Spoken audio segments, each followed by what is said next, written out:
So if you send in a product that if you send in a product illegally to the EU, to countries in the EU, if they find out, if they are able to actually get hold of that product, what they will just do is to stop that product from coming in. Either they reject the item totally, or maybe they revoke your company details so that that company will not be able to bring in products into their country anymore at any time. Like one of our clients, the first time his beans was rejected, I think there were some weevils in it. The second time, what happened that second? The second time also, okay, so the second time it didn't spoil, nothing happened.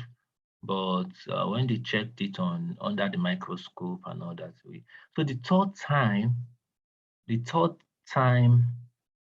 the beans we sent, the weevil had even busted out of the sacks and it was all over inside the container. In fact, we were miraculously able to to save the other items in that container. I think the fourth time we got that beans in, the beans was able to go in, but we were served a warning that this should be the last time that we will send beans to that country. So this should be the last time, else permanent ban. So that was how we stopped shipping in beans. We stopped sending, even that client stopped requesting that, okay, maybe we should try, and all that. So, and then if you are looking at a long-term massive production of your product, you can start now by working on your SON. SON before, when I was into FMCG, when I had a factory, a mini factory then, where we used to produce some fast-moving consumer goods. That time I know SON, to get an SON number is just like 10,000 naira. Just like 10,000 naira. To get some other things, certifications, they're just like maybe 20, 25,000. It wasn't like an expensive thing. So SON, I don't know now, maybe it will be like 20,000 or 25 or but you can start working on your SON now.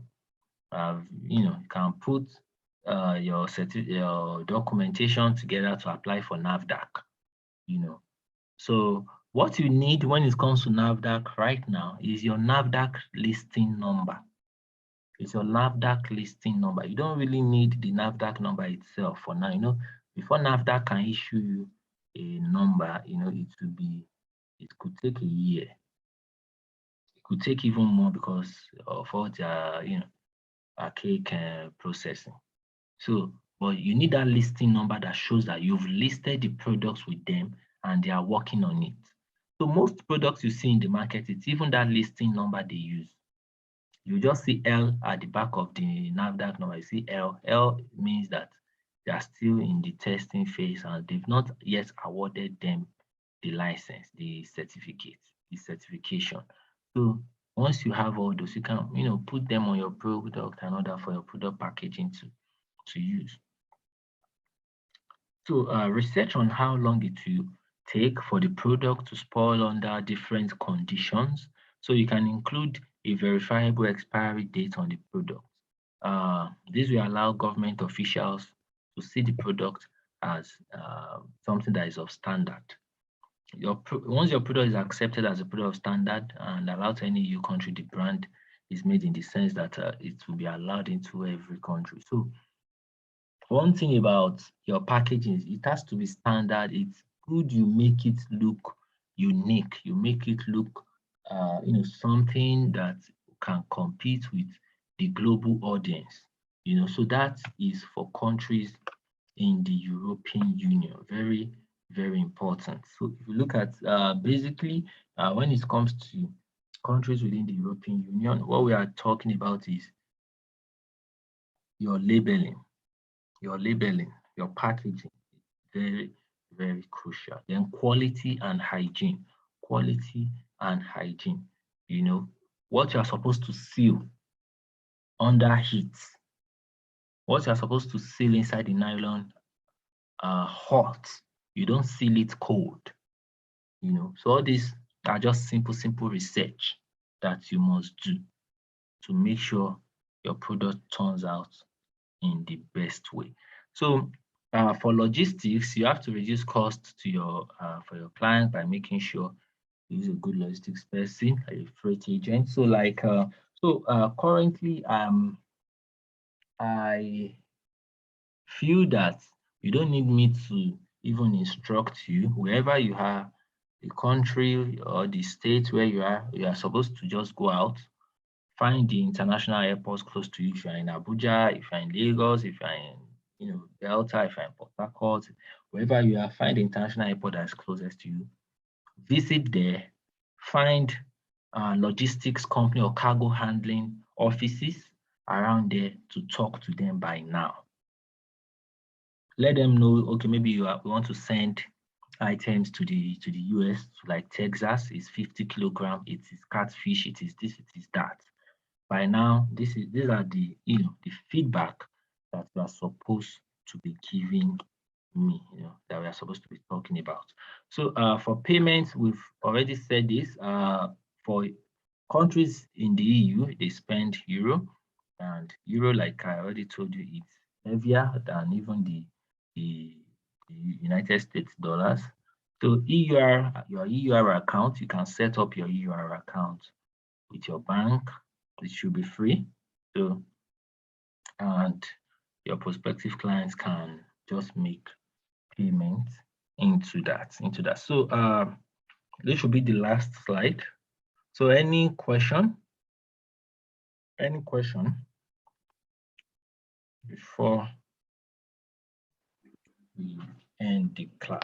Hello? Yes, I can hear you. Okay, sir. Okay. My question is about the licenses. Okay. Which license can you recommend, like the one that are most important, apart from the NAFDAC? Because I heard the NAFDAC, apart from the fact that it takes longer time, it's quite very expensive to pursue. So which one do you think is the basic that if we have might still fly for Europe? Okay, like for instance, if I spoke about what was it called now? Like, even let's say you can't get your NAFDAC. Let's say you can't get NAFDAC.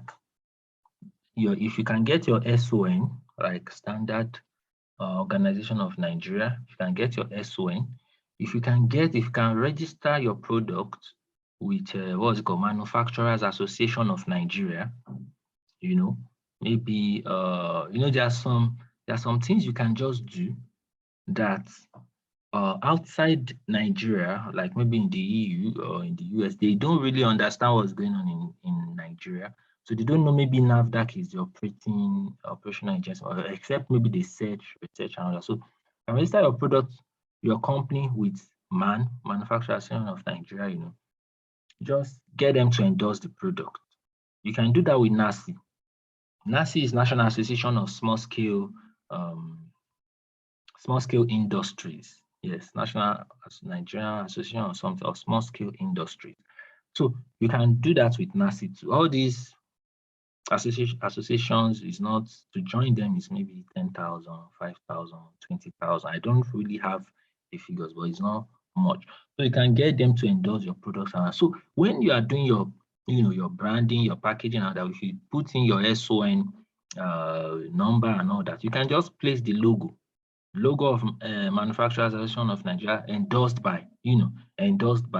So these are like some of the things they want to see, just to know that, or just to create a sense of standard to your prospective audience. So, and with that, you can still use that to break into the market. Then your packaging, in the sense that, when you are, apart from buying nylon in the market, like fine nylons and all that, or this kind of nylon that you can just seal. You can seal the mouth by itself, or you can use your own sealer to do that. Then you put your label on it. You can talk with companies that are doing these nylons that they can print on it, that you don't have to use a sticker. All you just have to do is give them the design. Like, for instance, let's say catfish, smoked catfish, for instance. Then the nylon, they would have already, produce and print on it. So they also do all these things for small scale businesses that maybe, I don't know how they count it. Maybe they'll just do this one roll of nylon. They'll just do it for someone, and the machine would have cut it into the size you want it to be, and it will be printed on. So maybe in your first batch, maybe you have like 3,000 or 5,000 of that nylon. So all you have to do is put in the product and use your sealer to seal them out. So on the nylon, it would have had all these details. So that kind of nylon alone creates a sense of standard, because that's what a lot of people use, even in Lagos, that don't have those automatic machines. It's not everybody that can buy automatic machines that will be packing product inside it, seal it, cut it, pack product, seal it, all those automated. A lot of people use hand. A lot of products everywhere in this country, people use sealer to do it. Don't be surprised, people use their hand sealers. There are different kind of sealers.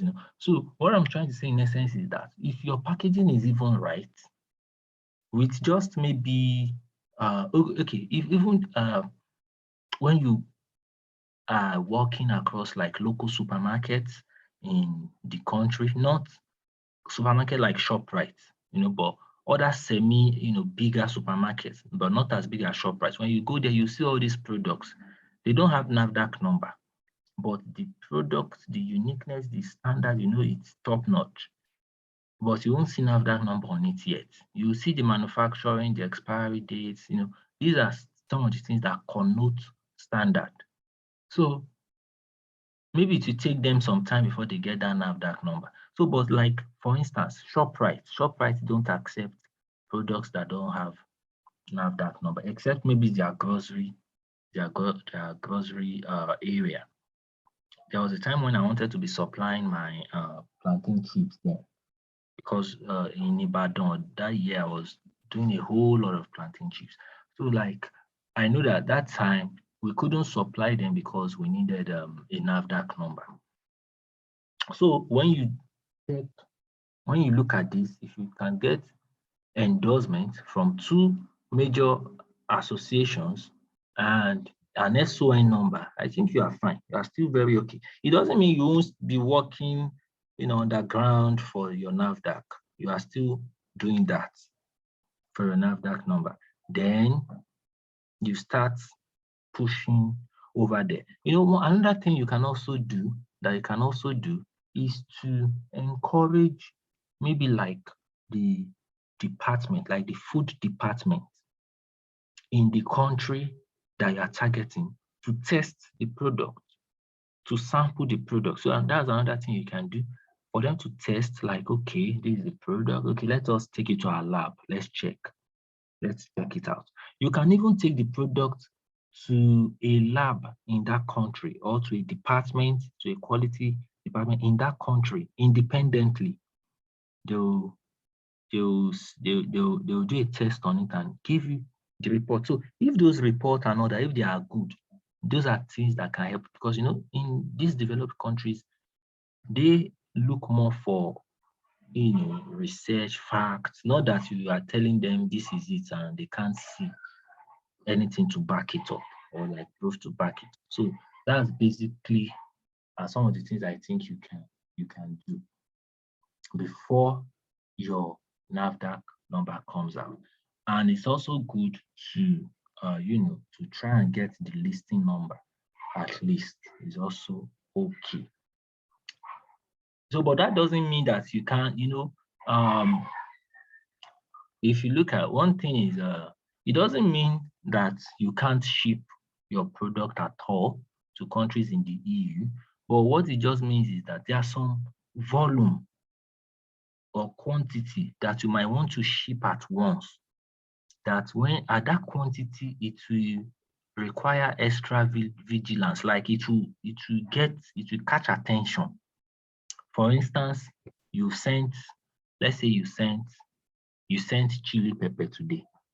The chili pepper, you package it 500 grams.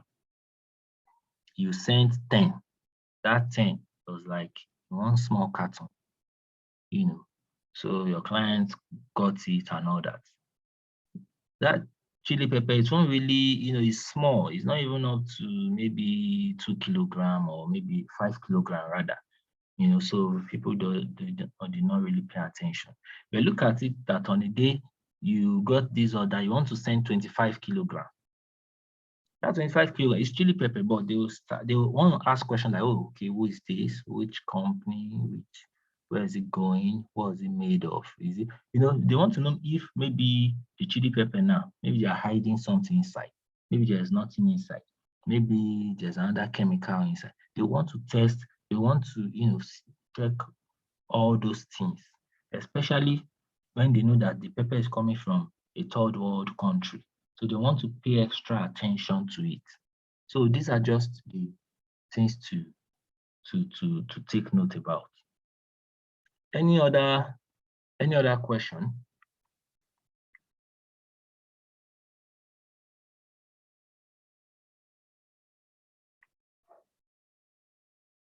Any other question?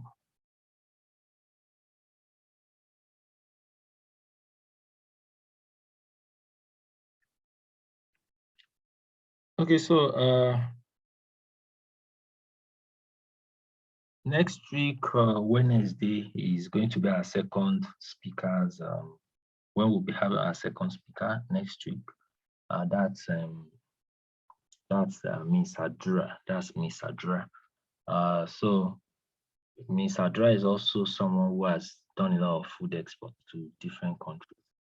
A lot. Just like Faith Food also. Faith Food has also done a lot of exports to different countries. Like she was saying yesterday, and she does more of producing her own product, her own brand. Unlike Adura doesn't produce her own products or her own brand, and yet she makes a lot of money from food exports. In fact, I can say she's one of those students that I've seen that came in and didn't know anything about the business and has gone very, very, very far with it. So she came into the business as an undergraduate also. She was like in maybe 300 level. But now I think she's in her service year right now, and she's still in the business and doing fine. So she's going to be taking us through a lot next week, Wednesday. So I'm going to put up all the one of yesterday and today. I'm going to put everything online for us to catch up on. So please, there are two things I am expecting from everyone. I'm expecting you to screenshot your profile, the post, because like from yesterday, I know you learned more about your post and all that. In our third speaker session, we'll be talking about just digital marketing tools.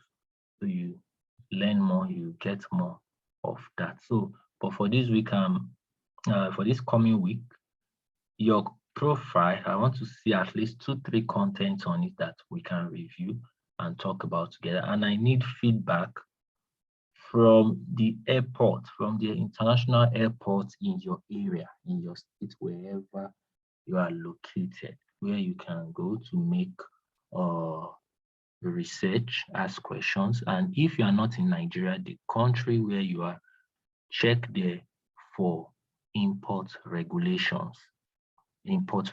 Go there and ask, okay, I want to import 20 kilograms of dried catfish, of palm oil, of my food stuff. I want to eat. I'm hungry. I'm tired of the food here. Please, what and what is needed? Ask them questions, because I'm going to be asking everyone of us for feedback from it. So thank you very much for this class. This is the end of module 3. So we'll continue with module 4 from next week. So if you have any other question, kindly just drop it on the WhatsApp group. So thank you very much. Have a great day, everyone.